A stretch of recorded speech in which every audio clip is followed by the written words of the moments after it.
Alam's math private কেয়ারের পক্ষ থেকে সকলকে স্বাগতম। আজকে নবম ও দশম শ্রেণীর সাধারণ গণিতের অনুশীলনী 9 এর একটি গুরুত্বপূর্ণ নৈর্ব্যক্তিক প্রশ্ন নিয়ে এসেছি। এই প্রশ্নটি কিভাবে অল্প সময়ের মধ্যে করা যায় সেই ট্রিক্স তোমাদের শেখাবো। তো বন্ধুরা দেখো, এখানে 1 + tan square divided 1 - sin square a এর মান নিচে কোনটি হবে?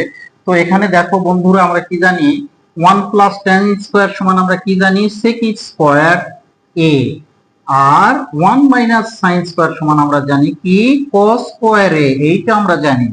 তাহলে sec কে আমি কি সাইড করে নিয়ে নিলাম, sec a ইনটু, তাহলে 1 কি থাকে 1/cos স্কয়ার থাকবে, আর এখানে sec square a into 1/cos সমান কি sec স্কয়ার।